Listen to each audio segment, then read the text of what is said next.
All right, y'all. Let's talk about it. The horror movie of the year, Obsession. One wish, Willow. You only get one wish. I wish Nikki Freeman loved me more than anyone in the entire world.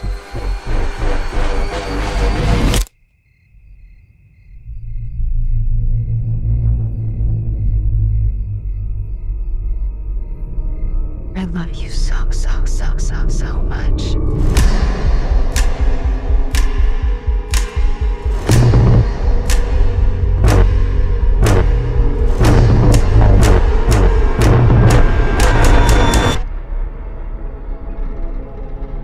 Do you still think I'm pretty? So our story begins 2024, possibly 2025. I can't remember.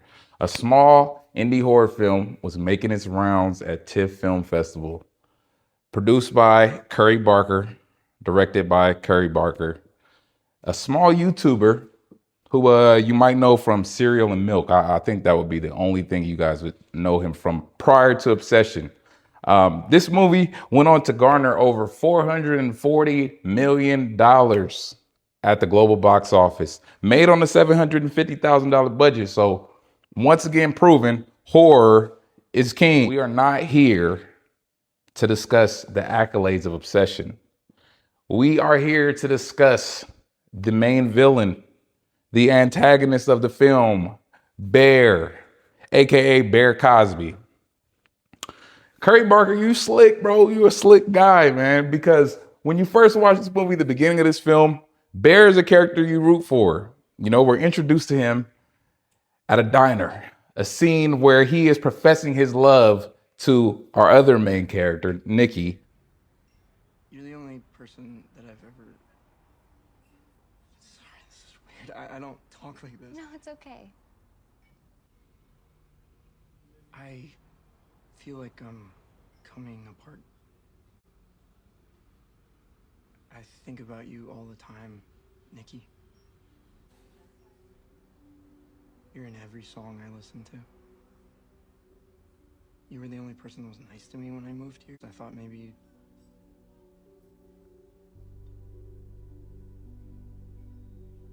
Well, I realized who you are. So I keep telling myself, don't tell her she's too good. You'll lose her. That I would choose you over everything. Type of person. He's professing his love, practicing how he's going to address her when he finally grows the balls to do it. That's what this movie's about. It's about Bear being a coward. It's about Bear having the obsession, not Nikki. Nikki is actually just an innocent bystander in all of this, man. And we're gonna talk about it today. So, where do we begin? Let's start here. I think we should start here. Bear's cat dies.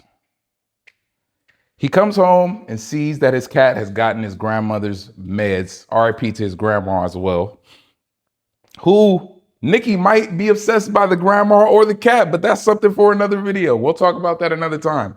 But today, we got to start there. You know, Bear finds his cat dead at home, a family cat, a cat that he should love, you know, he should care for. And we cut away and we see Bear crying. We're gonna show this scene, but Bear is not crying because his cat is dead. He's crying because he's alone, he's lonely. He has no one to care for him, no one to grieve the cat with him. And what is he crying for?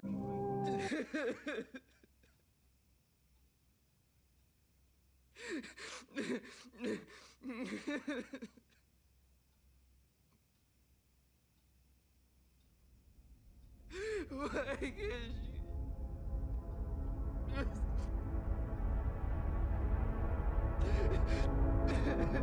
He's saying not the cat's name. He's crying for Nikki, this character that we still have not met yet. We're seeing everything through Bear's eyes. When we finally see Nikki, we realize she's a good girl, you know, she wants to help. I could see her being a philanthropist, you know what I'm saying? By the way, Nikki's bad. Nikki is bad. I see why Bear would want to court her, date her. But there's a difference between courting, obsessing, and giving a person no agency. That's what this film is about. People talk about how the One Wish Willow is a cursed object. Maybe for some, maybe for people like Bear Cosby. But I believe that there are people who probably were able to successfully, get their wish and live a good life. But it's what Bear wished for and why he wished for it is what led to where he ended up. Bear, throughout the film, had multiple chances, man. Multiple chances to actually get a chance to actually date Nikki himself. If he had any goddamn pride as a man. He was a coward, though. He was afraid to talk to Nikki.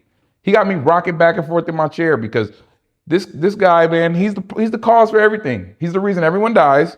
He's the root of all the problems. For this opportunity, the whole movie, Bear's just a talker. When he finally gets a chance to actually tell Nikki how he really feels, he drops the ball, he freezes up. Ironically, I believe Nikki would have actually given him a chance. I believe in the beginning of the film, Nikki would have given him a chance. But no, Bear freezes up, loses the opportunity. And on his way walking away, he says to Nikki the one thing he knows she hates, given to him, bad advice given to him by a friend who may have ulterior motives by the end of the film, we realize. And he calls her Freaky Nikki. And What if you got her something nice? No, don't get her anything. Dude, you gotta be way less sappy with Nikki, okay? She doesn't like that shit. She doesn't. Flowers, the candy that she said she likes. Okay. Thank you. What? Thank you. You want me to go? Yeah, if you want. Oh, okay, yeah. I'm sorry I made you do that. a nickname she's hated since she was a kid. And she confronts him like, do you like me? He says no. But what does he do instead? He goes for the One Wish Willow. That's desperation, man. When you've been given the opportunity, instead you love her and want to be with her so bad, but you can't take that step without supernatural interference. Bam. He breaks the One Wish Willow. Nikki comes back. She's in love. She loves Bear. And throughout the film, we see Nikki has not made this choice herself. There's something within her that is making her feel this way for Bear. And through multiple instances like this, Does Nikki like me? Yeah.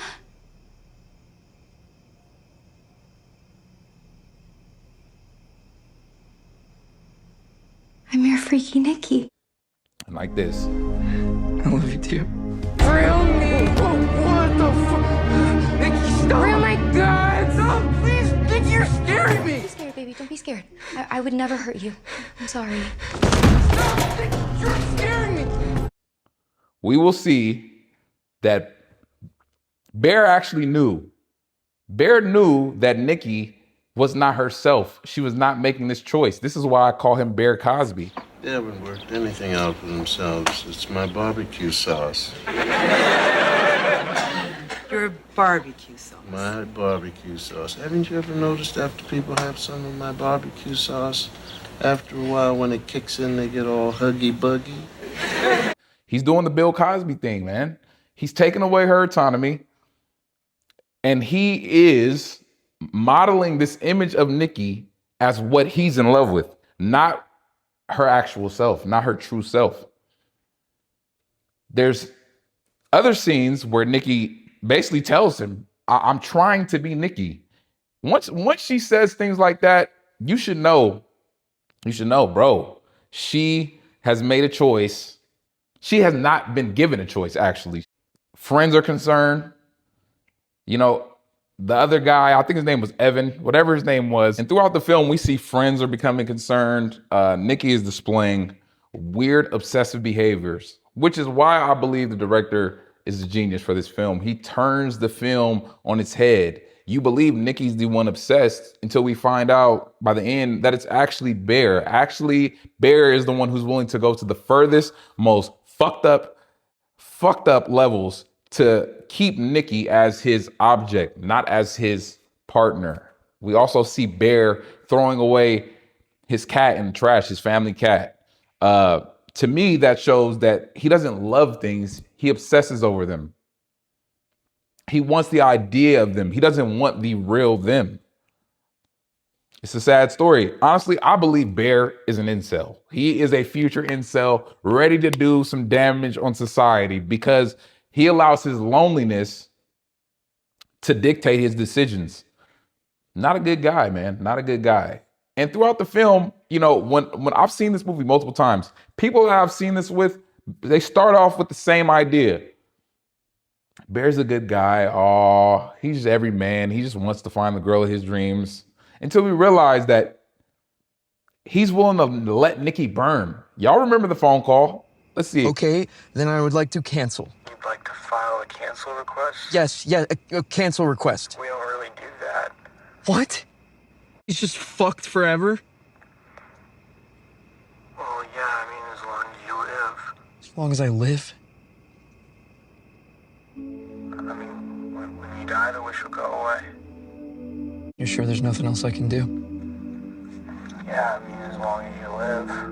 Sounds to me like you have a moral obligation to be there for her. Where she's like... freaks out. What is that? Do you want to talk to her? What? Who? You want to talk to her? Who is that? Nikki.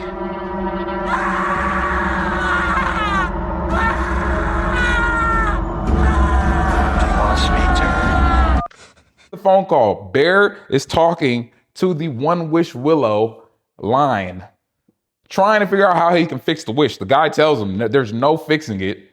You have an obligation to be there for her. And throughout the film, Bear only wants to be there for the idea of Nikki he has. Once the real Nikki slips through and tells him, Bear, this is not me. You've never had me. Bear isn't concerned. He isn't worried. The first thing he is thinking is, well, why am I not good enough to be with you? Once again, taking away her agency. And also, this is psychopathic tendencies. This is psychopath. She doesn't want to be with you. And if she did, you blew your chance by letting her burn in One Wish Willow hell, bro. Come on, man. It's sick, man. And the only time Bear fully regrets the decision he makes is when it affects people around him, people that he potentially could have actually dated. Shout out Sarah. She liked Bear. She actually liked Bear for who he naturally was. Gave him a chance, gave him multiple chances. This guy, bro, dumber than a brick wall, cannot see a woman giving him any type of play at all. Trash, man. Sarah ends up dying at the hands of Nikki because Bear puts her in the line of fire. You know this woman is a psychopath. You know she's crazy. She done taped your wall or your door shut. She doesn't want you to leave. She cooked your cat. What else does she got to do for you to realize that this is an unstable creature? Nikki kills Sarah, her close friend. And at that point, that is when Bear finally makes the decision that I got to do something about this. I gotta make this wish disappear, which we find out does not work. But Bear could have done multiple things. He could have done this prior. He could have killed himself, which was the only way to free her, as we know now. But he doesn't do any of those things. Bear makes a choice to let Nikki burn while he just enjoys the fruits of his labor, I guess you could say. This is real villain shit, man. This is real villain shit. And even at the final moments, when he finally chooses to grow some cojones and he takes the pills in order to kill himself so Nikki is freed, what does he do? What does he do? He cowers out in the last moments and tries to throw up the pill. But he didn't account for the fact that Nikki had that One Wish Willow. She breaks the stick, makes Bear fall in love with her. And the rest is history. Bear, so enamored with Nikki at this point, he forgets about the pills he just took, dies in her arms. She's free from the One Wish Willow. And she's left to deal with all of the fallout from the situation, which can mirror real life. I mean, think about all the times the Harvey Weinsteins, the R. Kellys, whoever were finally caught for their crimes, their indecencies, whatever they did, and the victims are left to deal with the fallout. You know, this mirrors reality, and this is why Bear Cosby has to be the villain of the movie. And I just want to quote one more line from Obsession. There's a scene where Nikki and Bear are in the car prior to her becoming obsessed with him.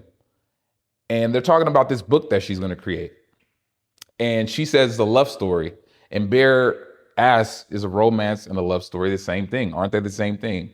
And that is the other half that summarizes this movie.